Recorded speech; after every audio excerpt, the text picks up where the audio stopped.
Bahnotoky, ktoré zmetú celé horské dediny, bleskové povodne, tornáda či veľmi silný vietor dosahujúci silu výchrice a teploty šplhajúce sa k 40 stupňom Celzia. Toto všetko sa dialo aj v minulosti, ale nie tak často ako teraz. A veta nikdy nie je tak zlé, aby nemohlo byť horšie, už nie je iba varovaním, ale realitou. Klimatológovia a aj tí, ktorí sa zaoberajú klimatickou zmenou, tvrdia, že takýchto javov bude pribúdať a budú intenzívnejšie. Čoraz častejšie prichádzajú búrky, ktoré síce netrvajú dlho, ale množstvo zrážok, ktoré počas nich spadne, nosí skazu. Základnou toho väčšinou je to, že ten vzduch je teplejší, čiže tým pádom môže byť vlhkejší a keďže je vlhkejší, tak môže vzniknúť silnejšia búrka. Niekedy sa objavili takéto prívalové zrážky raz za leto, teraz to máme pomaly každý deň, nájdeme lokalitu, kde viacej spadne.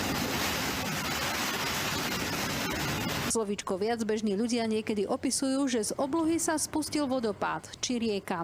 Hovoríme o 30 až 40 litroch na meter štvorcový za hodinu. A to je už množstvo vody, ktoré svahy nemusia vydržať.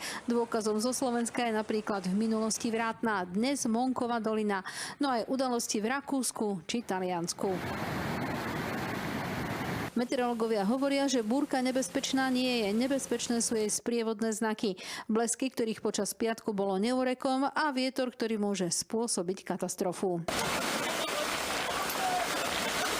Blesky aj dážď v podstate na tom radari vidíme. Určitým spôsobom aj vietor, ale taký ten, ktorý vlastne sa tlačí pred tou búrkou, tak ten vieme zaznamenať jedine nejakým pozorným pozorovaním. Tie javy sú aj intenzívnejšie, silnejšie a prinášajú väčšie škody.